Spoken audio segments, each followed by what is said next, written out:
It's a disgrace. And last night, Trump said he was going to fire Dr. Fauci. Isn't that wonderful? I got a better idea. Elect me and I'm going to hire Dr. Fauci. And we're going to fire Donald Trump. Donald Trump waved the white flag of surrender to this virus. He did that. His own chief of staff said last week, we're giving up on the virus. We're not going to do anything about it. I'm never going to raise the white flag of surrender. We're going to beat this virus, and we're going to get it under control, I promise you. Look,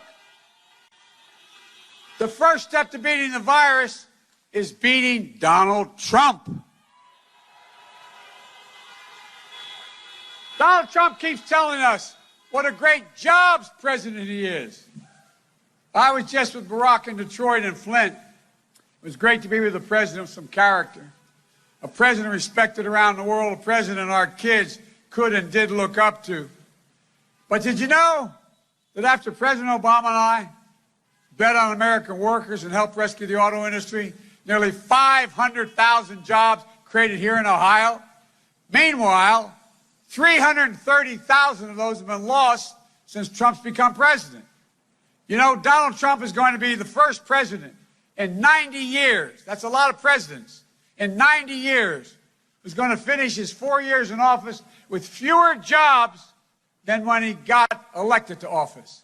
This is the difference between Joe Biden and Donald Trump. While Biden's been preaching for months about the steps he would take to get this virus under control, Trump's closing message to voters was this. Rounding the turn. I say it drives them crazy. It's rounding the turn.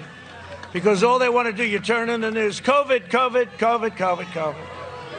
Would like to talk about COVID, and then next year, here's what happens. November 4th, you won't hear too much about it. You won't hear too much about it.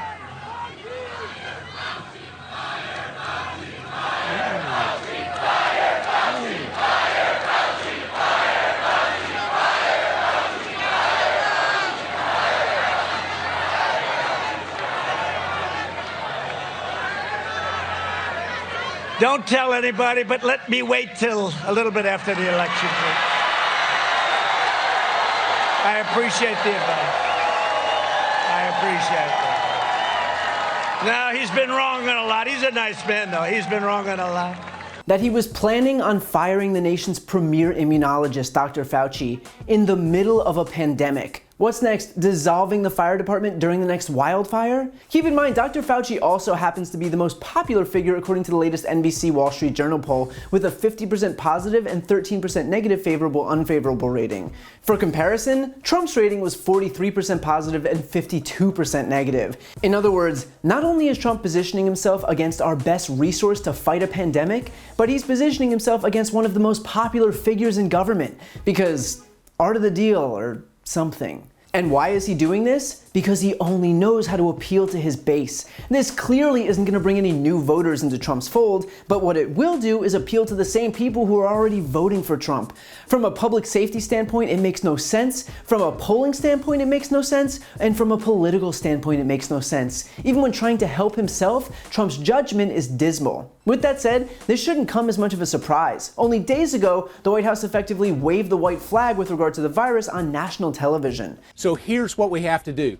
We're not going to control the pandemic. We are going to control the fact that we get vaccines, therapeutics, and other mitigation. Why aren't we going to get control of the pandemic? Because it is a contagious virus. That was Trump's chief of staff, Mark Meadows, signaling that the White House is giving up, that they can't contain the virus. While the admission is downright criminal, it's not surprising. We've known that this administration wasn't capable of containing the virus since the very beginning. Since Trump said that a cruise ship with sick Americans aboard couldn't dock in the U.S. because he didn't want his numbers to go up. They would like to have the people come off. I'd rather have the people stay, but I'd go with them. I told them to make the final decision. I would rather, because I like the numbers being where they are. I don't need to have the numbers double because of one ship. That wasn't our fault. And it wasn't the fault of the people on the ship either. Okay? It wasn't their fault either. And they're mostly Americans, so I can live either way with it. I'd rather have them stay on, personally.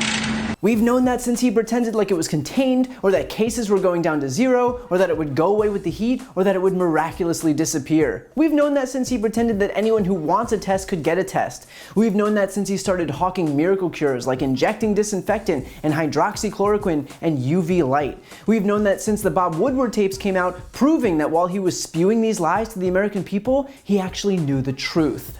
And so what was President Xi saying yesterday? Well, we were talking mostly about the virus, and I think he's going to have it in good shape. But it's a very tricky situation.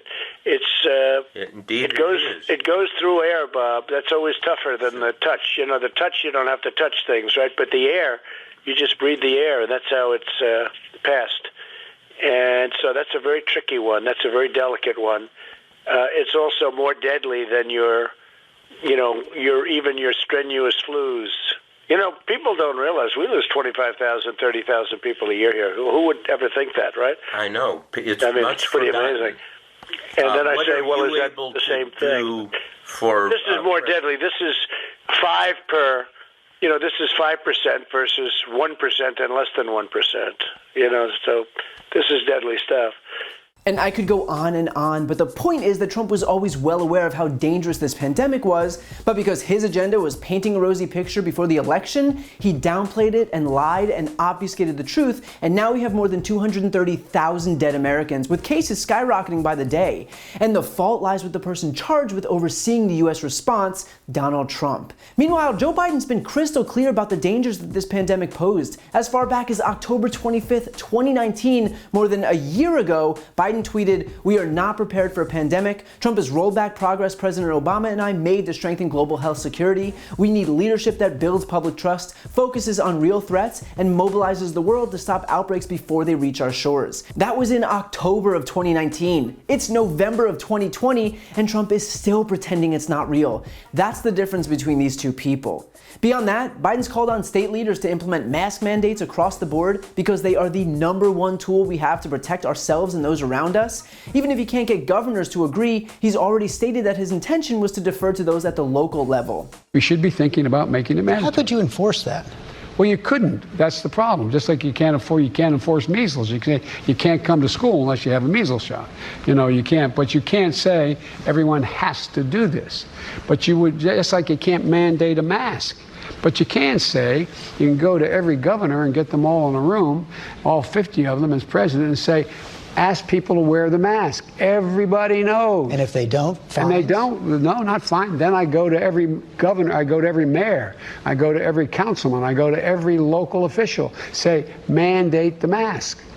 Say this is what you have to do when you're out. Aside from masks, he's called for nationwide testing and contact tracing, as well as a public health jobs corps comprised of 100,000 Americans to lead that effort. He'll provide free testing, treatment, and vaccines, and the vaccines will be based on science and not the political calendar. And finally, he'll outline clear steps for schools and businesses to reopen with a focus on ventilation, PPE, and a restart package to help businesses rehire workers and buy protective equipment. It's a plan that focuses on people and science and not the stock market and the election. The fact is, if you think we should continue on this path where 1,000 Americans are dying a day, where we are mired in an economic recession, where we've shedded 11 million jobs, then you can vote for Trump. But if containing this virus and finally getting it under control is your priority, then you should vote for Joe Biden, because he is the only candidate interested in making sure that you survive.